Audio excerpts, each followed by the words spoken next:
মাত্র 10 মিনিটে ছোটো মাছ রান্না করব। এজন্য আমি 1 বাটি পরিমাণ ছোটো মাছ নিয়ে নিলাম এবং লবণ আর হলুদ দিয়ে মেখে রেখে দেব 10 মিনিটের মতো। আসসালামু আলাইকুম, আমন্ত্রণ জানাচ্ছি আজকে এপিসোডটি দেখার জন্য। আশা করছি কাছে দূরে সবাই অনেক বেশি ভালো আছেন। তো রান্না করব আজকে আলু, টমেটো এবং কাঁচামরিচ, পেঁয়াজ আর ধনেপাতা দিয়ে। তো প্রথমে তেল দিয়ে দিলাম এবং হলুদের গুঁড়ো আর ধনে গুঁড়ো এবং পরিমাণ মতো লবণ দিয়ে হাত দিয়ে খুব ভালোভাবে প্রেস করে করে মেখে নিতে হবে। হাতে মেখে আজকে এই ছোটো মাছটা রান্না করব। আর রান্নাটা খুব কম সময়ে এবং 10 মিনিটেই হয়ে যাবে। এজন্য ভালোভাবে এই সবজিগুলোকে মেখে নিতে হবে। সবজিটা খুব ভালোভাবে মেখে নিলে একটা পানি উঠবে, এই পানিতেই কিন্তু রান্নাটা হয়ে যাবে। খুব বেশি পানি দেব না। তো আমি হাতটা ধুয়ে কোয়ার্টার কাপের মতো পানি দিয়ে দিব এবং উপরে মাছগুলো ছড়িয়ে দেব। তো আজকে দুটো রেসিপি আমি শেয়ার করব, লাউ পাতা দিয়ে ছোটো মাছ রান্না এবং আলু দিয়ে ছোটো মাছ রান্না হাতে মেখে। তো আশা করছি ভালো লাগবে এবং ভালো লাগলে চ্যানেলটাকে সাবস্ক্রাইব করে সাথে থাকতে পারেন। তো উপরে আমি ছোটো মাছটা এভাবে করে ছড়িয়ে দিব এবং কোয়ার্টার কাপের মতো পানি দিয়ে দেব। আর আমার গাছের পুঁই শাক উপরে বিছিয়ে দিয়ে দেব এবং ধনেপাতা কুচিও দিয়ে দেব। তারপর একটা স্পুন দিয়ে এভাবে করে একটু প্রেস করে করে দেব। তারপর ঢেকে রাখবো 10 মিনিট। 10 মিনিট একেবারে লো মিডিয়াম আঁচেই ঢেকে রেখে দেব, কারণ কোনো নাড়তে হবে না, এজন্য কিন্তু নিচে লেগে যেতে পারে। আমরা কিন্তু কোনো নাড়ানাড়ি করব না, আর এর জন্য নিচে লেগে যেতে পারে। আর এই কারণেই খুব লো মিডিয়াম আঁচেই আজকের এই রান্নাটা করে নেব। তাতেই কিন্তু আলুটা খুব সুন্দরভাবে সিদ্ধ হয়ে যাবে। আর ঢেকে রাখার জন্য উপর থেকে যে পুঁই শাকটা দিলাম এটাও খুব সুন্দরভাবে কুক হয়ে যাবে। তো পুঁই শাক দিয়ে এভাবে করে ছোটো মাছ রান্নাও কিন্তু অনেক বেশি খেতে ভালো লাগবে। ছোটো মাছের সাথে যখন পুঁই শাকটা খাওয়া হবে তখন অনেক বেশি ভালো লাগবে। তো এই পর্যন্ত যারা দেখলেন একটা লাইক দিতে ভুলে গিয়েছেন, এইমাত্রই একটা লাইক দিয়ে দিতে পারেন। আপনার কাছে আমার একটা লাইক অনেক দূর আমাকে নিয়ে যেতে পারবে। তো উপরে ধনেপাতা ছড়িয়ে আমি 10 মিনিট রেখেছিলাম আর আমাদের রান্নাটা কিন্তু হয়ে গিয়েছে। যারা ছোটো মাছ খেতে পছন্দ করেন ঠিক এভাবে করে রান্না করে নিতে পারবেন, অনেকই ভালো লাগবে খেতে। তো নামিয়ে পরিবেশন করে নিলাম আজকের আলু দিয়ে পুঁই শাক দিয়ে ছোটো মাছের চচ্চড়ি হাতে মেখে। তো আমার আজকে আরেকটা রেসিপি শেয়ার করব, সেটা হচ্ছে লাউ পাতায় ছোটো মাছ রান্না। এজন্য আমি ছোটো মাছটাকে খুব ভালোভাবে কেটে ধুয়ে পরিষ্কার করে নিয়েছি। আর লাউ পাতাগুলো পরিষ্কার পানিতে ধুয়ে নিতে হবে, হালকা গরম পানি করে নিয়েছি এবং লাউ পাতাগুলো ঠান্ডা পানি দিয়ে প্রথমে ধুয়ে নিয়েছি এবং হালকা গরম পানিতে ভিজিয়ে রাখবো 10 মিনিটের মতো। তো যেহেতু আমরা মাছটা দিয়ে ফোল্ড করব, এজন্য কিন্তু এই পাতাটা একটু নরম হতে হবে। আর এভাবে করে গরম পানিতে ভিজিয়ে রাখলেই পাতাটা যখন নরম হয়ে যাবে তখন ফোল্ড করা খুব সহজ হবে। এজন্যই অবশ্যই কিন্তু হালকা গরম পানি দিতে হবে। বেশি গরম পানি দিলে পাতার রঙটা কিন্তু নষ্ট হয়ে যেতে পারে, এই বিষয়টি কিন্তু অবশ্যই খেয়াল করতে হবে।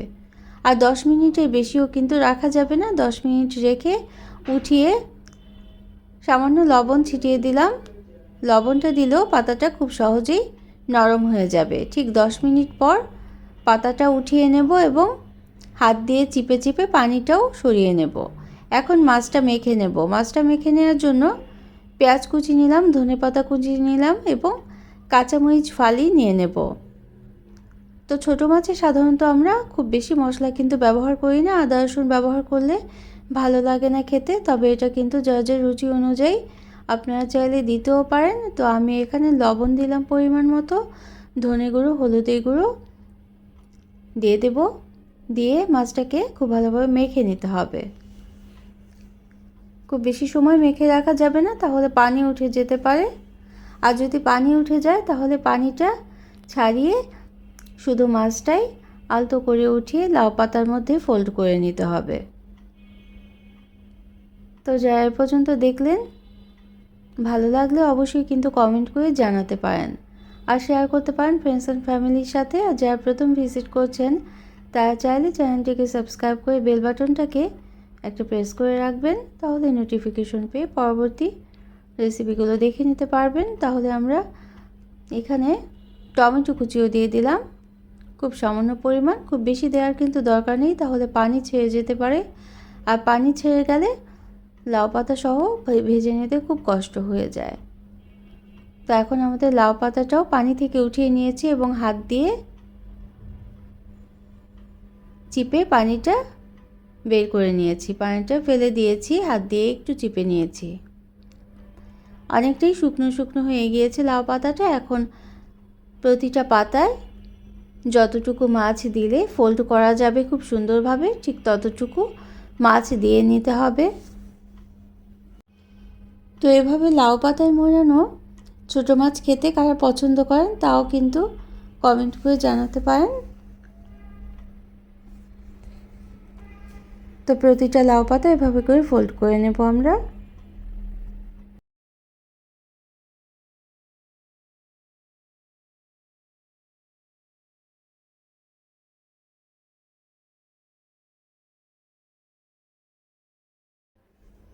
তারপর প্যানে তেল দিয়ে তেলটা খুব ভালোভাবে গরম করে নিতে হবে এবং ছোটো মাছ লাউ পাতায় মোড়া এটা দিয়ে নিতে হবে। একটা একটা করে সবগুলো দিয়ে দেব। এখন কিন্তু খুব তেল ছিটতে পারে, যেহেতু মাছের মধ্যে পানি ছিল এবং টমেটো কুচি দিয়েছি, আমরা পেঁয়াজ কুচি দিয়েছি, তাই কিন্তু কিছুটা পানি ছিল এই মাছের মধ্যে এবং লাউ পাতার মধ্যে। তো এই জন্য খুব লো মিডিয়াম আঁচেই এই পাতাটা ভেজে নিতে হবে, তাতেই কিন্তু পানিটা খুব বেশি ছিটবে না এবং তেলটাও খুব বেশি ছিটবে না। আর এই পাতাগুলো খুব নরম ছিল, আর যেহেতু আমরা পানিতে গরম পানিতে রেখেছিলাম তাই খুব তাড়াতাড়ি ভাজা হয়ে যাবে, তবে ভিতরের মাছটা কুক হতে একটু সময় লাগবে। এই জন্যই লো মিডিয়াম আঁচেই এই পাতাটা ভেজে নিতে হবে। তো আমার 10 থেকে 12 মিনিট সময় লেগেছিল এই পাতুরিটা ভেজে নিতে। অনেকেই কিন্তু এটাকে লাউ পাতায় মোড়া ছোটো মাছের পাতুরি বলে থাকে। তো কেমন লাগলো আজকে রেসিপি? অন্য কোনো দিনে অন্য কোনো রেসিপি নিয়ে আসবো ইনশাআল্লাহ। সেই পর্যন্ত সবাই অনেক বেশি ভালো থাকবেন। তো 10 থেকে 12 মিনিট পর উল্টে পাল্টে ভেজে নিয়ে আমরা তুলে রাখবো এবং তেলটা কিন্তু শুষে নিয়েছে মাছের মধ্যে এবং পাতার মধ্যে। আর অল্প তেলেই কিন্তু ভাজা হয়ে যায়, খুব বেশি তেল দিলে ভাজাটা কিন্তু ভালো হয় না। অল্প তেলে যদি ভাজেন তাহলে কিন্তু একটা স্মোকি ফ্লেভার চলে আসে, কালো কালো হয়ে যায় অনেকটা পাতাগুলো, সেটা খেতেও কিন্তু অনেক বেশি সুস্বাদু হয়। তো এভাবে করে প্রতিটা বড়া আমরা তুলে রাখবো এবং গরম ভাতের সাথে পরিবেশন করব, খেতে অসাধারণ লাগবে। তো যারা এতক্ষণ সাথে থাকলেন সবার জন্য রইল অনেক অনেক শুভকামনা। সবাই অনেক বেশি ভালো থাকবেন। আর এইভাবে করে তৈরি করলে একবার কিন্তু কমেন্ট করে জানাতেই পারেন। আমি পাতাটা সরিয়ে দেখাচ্ছি, মাছগুলো কিন্তু খুব সুন্দর কুক হয়ে গিয়েছে। এভাবে করে রান্না করলে একটা মাছও ভাঙবে না। Thanks for watching. আল্লাহ হাফেজ।